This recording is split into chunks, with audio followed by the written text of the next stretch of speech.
आज Doubtnut app download करें। Doubtnut पर अपने सभी गणित, रसायन विज्ञान, भौतिक विज्ञान और जीव विज्ञान के डाउट्स का करो सफाया। बस प्रश्न की फोटो खींचो, एक ही प्रश्न को क्रॉप करो और तुरंत वीडियो सोल्यूशन पाओ। अभी डाउनलोड करें। इस प्रश्न में दिया है दो समान धातु के गोले +10 माइक्रोकूलम तथा -20 माइक्रोकूलम आवेश से आवेशित किए गए हैं। यदि इनको एक दूसरे के संपर्क में लाकर अलग कर पुनः उसी दूरी पर रख दिया जाए तब दोनों अवस्थाओं में बल का अनुपात ज्ञात कीजिए। हमें क्या बताना है? दोनों अवस्थाओं में बल का अनुपात। कौन कौन सी अवस्थाओं में? क्वेश्चन में कहा जा रहा है हमारे पास दो धातु के गोले हैं। हम मान लेते हैं हमारे पास दो धातु के गोले थे, एक गोला ये था, एक हमारे पास दूसरा गोला ये था। अभी हम मान लेते हैं दोनों अभी कितनी दूरी पर रखे गए हैं? r दूरी पर रखे गए हैं। दोनों धातु के गोले कुछ दूरी पर रखे गए हैं। क्वेश्चन में कहा जा रहा है जो दोनों गोले उन पे आवेश गिवन है। इस पे आवेश हम मान लेते हैं, क्वेश्चन में गिवन है 10 माइक्रोकूलम, इस पे हम गिवन है -20 माइक्रोकूलम।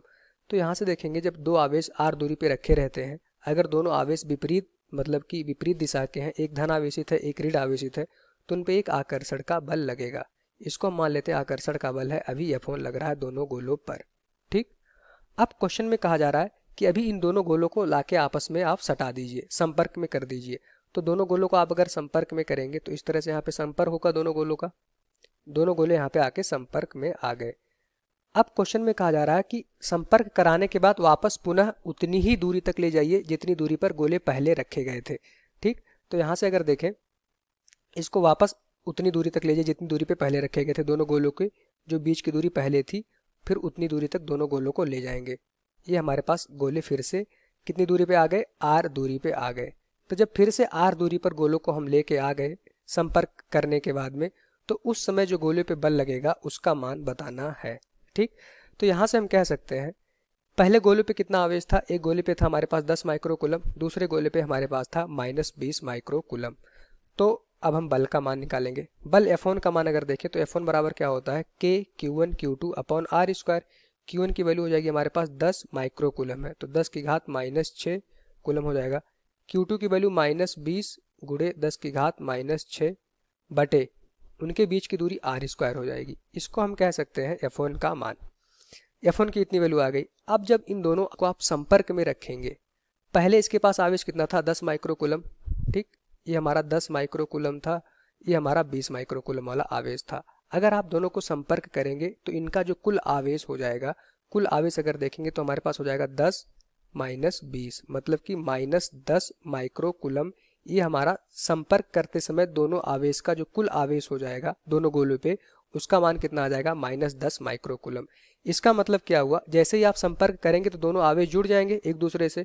एक हमारा ऋण आवेशित था, एक धन आवेशित था, तो संपर्क करने पे उनके पास कितना आवेश बचा है? -10 माइक्रोकूलम। अब -10 माइक्रोकूलम के आवेश को जब आप दूर दूर ले जाएंगे तो पहले गोले पे हमारे पास क्या हो जाएगा? -5 माइक्रोकूलम आवेश आ जाएगा। दूसरे गोले पर भी हमारे पास -5 माइक्रोकूलम आवेश आ जाएगा। मतलब क्या होता है? अगर आप किसी गोले को आप एक दूसरे के संपर्क में लाते हैं तो उनका जो भी परिणामी आवेश होता है वो अगर फिर अलग करोगे तो दोनों आवेश हमारा आधा आधा बट जाते हैं। जब आप जोड़े तो यहाँ पे देखेंगे आवेश कुल आ गया हमारे पास कितना? -10 माइक्रोकूलम। जब आप इन दोनों गोलों को आप फिर से अलग जब करेंगे तो एक गोले के पास आवेश आ जाएगा -5 माइक्रोकूलम, दूसरे गोले के पास आवेश आ जाएगा -5 माइक्रोकूलम। ये हम पढ़े हैं। ठीक। आवेश हमारा हमेशा संरक्षित रहेगा। तो यहाँ से हमने देखा कि -10 माइक्रोकूलम जोड़ने पे आवेश कुल था, बाद में हो गया -5 माइक्रोकूलम एक गोले पे, दूसरे गोले पे फिर से -5 माइक्रोकूलम आ गया। अब यहाँ से हम क्या देख पा रहे हैं? जो दोनों गोले हैं उस पर ऋण आवेशित चिन्ह है, तो जो बल लगेगा वो हमारा प्रतिकर्षण का बल लगेगा और इस बार बल हमारा इस दिशा में लगेगा। हम मान लेते हैं हो जाएगा हमारे पास F2। तो F2 का यहाँ से मान निकालेंगे। F2 बराबर यहाँ से हो जाएगा हमारे पास K Q1 की वैल्यू कितनी है? -5 गुणे 10 की घात -6 कूलम हो जाएगा। Q2 की वैल्यू फिर से हो जाएगा -5 गुणे 10 की घात -6। यहाँ पे हम बल का सिर्फ परिमाण निकाल रहे हैं बटे यहाँ से हमारे पास हो जाएगा अभी इनके बीच की दूरी कितनी है? R square. क्वेश्चन में कहा जा रहा है जब आप संपर्क करके पुनः उसी दूरी तक ले जाते हैं जिस दूरी पर पहले आवेश हमारे रखे रहते थे। तो R दूरी पे पहले था, फिर से आप R दूरी पर ले जाएंगे तो यहाँ से हो जाएगा हमारे पास बल F2 का A मान। हमें क्या निकालना था? दोनों का अनुपात निकालना था, दोनों अवस्थाओं में जो बल थे, मतलब कि F1 अपॉन F2 का मान निकालना था। F1 की वैल्यू हमने निकाल ली है। F1 की वैल्यू अगर यहाँ से देखें K इंटू ऊपर हमने लिखा है 10 गुणे 10 की घात -6 यहाँ पे क्या था, इंटू यहाँ पे हमारे पास था -20 गुणे 10 की घात -6 बटे r स्क्वायर। ये तो हमारा हो गया f1 का मान। अब हम क्या निकालेंगे, पूरे का बटे करेंगे और f2 का मान लिखेंगे।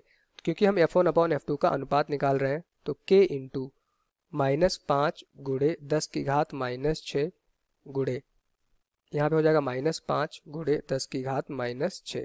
तो यहाँ से हम क्या देख पा रहे हैं, 10 की घात -6, 10 की घात -6, ये हमारा कट गया। और यहाँ पे एक बटे r स्क्वायर नीचे था, r स्क्वायर से r स्क्वायर कट गया, k से k हमारा कट गया। तो यहाँ से देखेंगे हमारे पास क्या बचेगा, 10 इंटू 20 मतलब कि यहाँ पे हो जाएगा -200 बटे, यहाँ पे क्या बचेगा -5 गुणे -5 मतलब हो जाएगा हमारे पास +25। ठीक, f1 अपॉन f2 का जो अनुपात आ गया उसकी वैल्यू कितनी आ गई, -200 बटे 25। तो 25 अट्ठे क्या होता है हमारे पास 200, तो अनुपात कितना हो जाएगा -8/1। f1 अनुपाते f2 की वैल्यू कितनी हो जाएगी, -8:1।